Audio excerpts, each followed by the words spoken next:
School of ম্যাথের এই পর্বে তোমাদের স্বাগতম। আশা করি তোমরা সবাই ভালো আছো। এবার তোমাদের জন্য আলোচনা করব 146 পৃষ্ঠার অনুশীলনী 8-এর এমসিকিউ যে প্রশ্নগুলি এগুলো আলোচনা করব। 1 নম্বর প্রশ্নে বলা হলো 4, 6, 7, 9, 12 এই সংখ্যাগুলোর কোনটি মধ্যক? মধ্যক বলতে আসলে কি বোঝায়? ঊর্ধ্বক্রম অনুযায়ী সাজানো উপাত্তগুলোকে যে মান সমান 2 ভাগে ভাগ করে তাকে আমরা বলি মধ্যক। এখন এখানে দেখো 4, 6, 7, 9, 12 এখানে কিন্তু সাজানোই আছে ঊর্ধ্বক্রমে, অর্থাৎ ছোট থেকে বড় দিকে সাজানো। তাহলে 7 কিন্তু দেখো 7-এর ডান পাশে 2টা, বাম পাশে 2টা, সেক্ষেত্রে এই 7কে আমরা বলবো মধ্যক। তো আমরা 1-এর ক পেলাম, এটা হলো মধ্যক। এরপর আমরা যদি 2 নম্বর প্রশ্নে যাই, 2 নম্বর প্রশ্নে দেখো এখানে যে উপাত্তগুলো দেওয়া হলো এর মধ্যক কোনটা?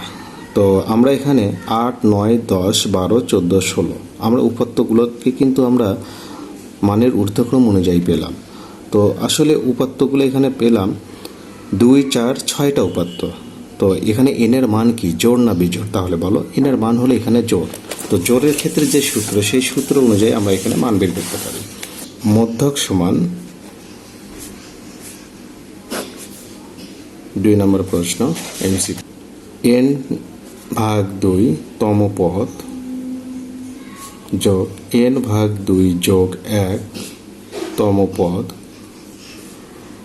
ভাগ হলো 2। যেহেতু উপাত্তের সংখ্যা হলো 6টা,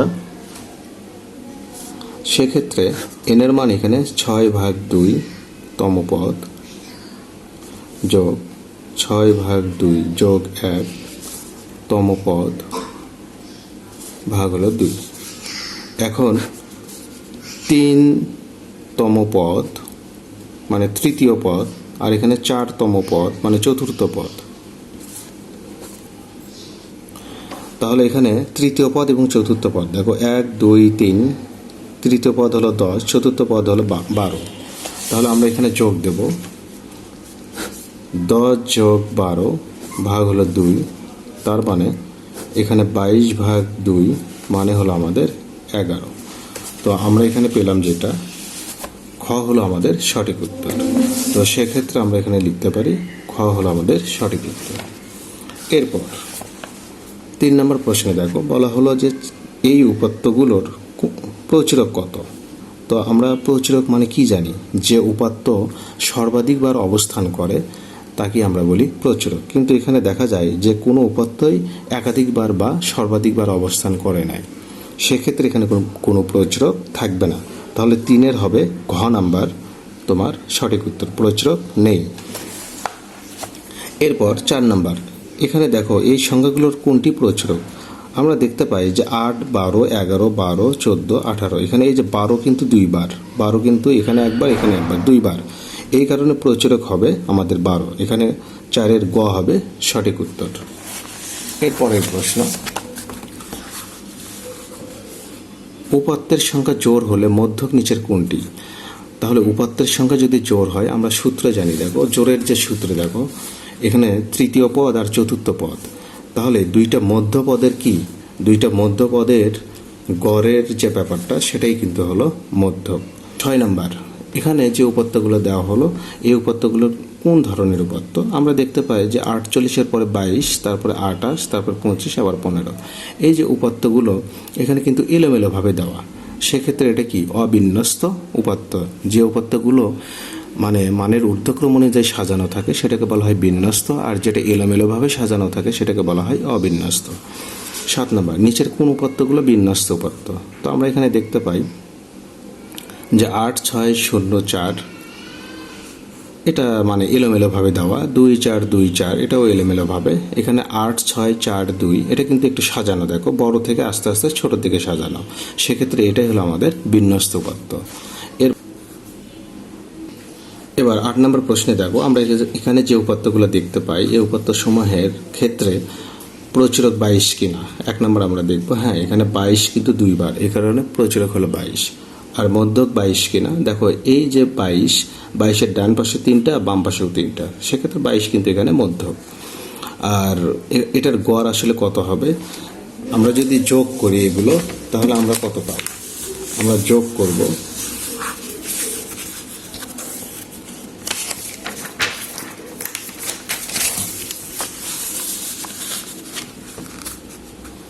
আমরা যদি যোগ করি 6 যোগ 12 যোগ 22 যোগ 22 যোগ 26 যোগ 30 যোগ 36, সেক্ষেত্রে কত পাবো? তাহলে 6 আর 2 হলো 14, 14 আর 2 16, 16 আর 2 18, 18 আর 6 হলো 24, 4 হাতে থাকবে 2, 3 দিয়ে 5, 5 3 8, 10, 12, 14, 15। এটাকে আমরা ভাগ দেব কত দিয়ে? এখানে উপরের সংখ্যা আমাদের কয়টা? 2 4 6 7, 7 দিয়ে আমরা ভাগ দেব। 7 দিয়ে ভাগ দিলে আমাদের 7 দুগুণে 14, 7 দুগুণে 14, আমরা কিন্তু 22 পেলাম। তো সেক্ষেত্রে আমাদের গড় মধ্যক প্রচুরক সবগুলোই কিন্তু 22। তার মানে আমাদের 8-এর ঘ নাম্বার সঠিক উত্তর। এরপর 9 নম্বর প্রশ্নে দেখো, আমরা উদ্দীপক অনুযায়ী এখানে এগুলো উত্তর খুঁজব। দেখো 6 জন শিক্ষার্থীর 20 নম্বরে পরীক্ষায় প্রাপ্ত ফলাফল নিম্নে আমরা পেয়ে গেলাম। সেটা হলো 8, 12, 16, 14, 16, 20। 20 মার্কের ভিতরে এই মার্কগুলো আমরা এখানে পেলাম। উপাত্ত সময়ের প্রচুরক কত? এখানে দেখো কোন সংখ্যাটা 2 বার, এখানে 16 কিন্তু 2 বার এখানে, সেক্ষেত্রে প্রচুরক হলো 16, 9-এর গ নাম্বার।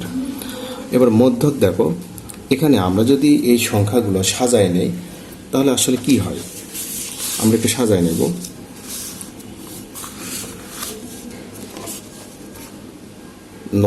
9 পেলাম। 10-এর ক্ষেত্রে আমরা 8-এর পরে 10 নেব, তারপর 14 নেব, তারপর 16 নেব, তারপর 16 নেব, আবার 20 নেব। তাহলে এখানে 2 4 6, তো আমাদের যে সূত্র মধ্যক সমান, তাহলে 6কে 2 দিয়ে ভাগ দিলে 3 যোগ 4 ভাগ হলো 2, মানে এগুলো তমপদ, আমি আর তমপদ লিখলাম না। তাহলে তৃতীয় পদ, এখানে তৃতীয় পদ 14, চতুর্থ পদ হলো 16, তাহলে 14 যোগ 16 ভাগ হলো 2, তার মানে এখানে আমরা 30 ভাগ 2 মানে কি 15। তাহলে আমরা পেলাম 15। 15 হলো আমাদের এই যে খ নম্বর, মধ্যক হলো আমাদের 15। এবার 11 নম্বর প্রশ্নে বললো যে গড় কত? আমরা তাহলে এই সংখ্যাগুলো সব যোগ দেব, যোগ দিলে আমরা গড় পাবো। আমরা যদি যোগ দেই, এগুলো যোগ দাও, যোগ করো, যোগ করলে আসলে কত হয়? তাহলে 0 6 6 6 12, 12 আর 4 16, 16 16 আর 8 হলো 24, 4 হাতে থাকবে 2, হাতে থাকে 2, 4 5 6 7 8। এটাকে ভাগ দেবো আমরা 6 দিয়ে, 2 4 6, হ্যাঁ 6 দিয়ে ভাগ দিলে আমরা কত পাবো? 6 কে 6, 24, 4 6 24। তো এখানে আমরা পেলাম 14। তাহলে আমাদের 11 খ নাম্বার হবে সঠিক উত্তর। এরপর আমরা চলে যাই পরের পৃষ্ঠায় 12 নাম্বার। উপাত্তগুলোর সঠিক তথ্য হলো সর্বোচ্চ নম্বর 16। আসলে কি সর্বোচ্চ নম্বর 16? সর্বোচ্চ নাম্বার কিন্তু আমরা যেটা দেখতে পাই সেটা হলো আমাদের, দেখো এখানে সর্বোচ্চ নাম্বার হলো 20, কিন্তু বললো 16, তার মানে এটা ভুল দেওয়া আছে, তার মানে 1 সঠিক নয়।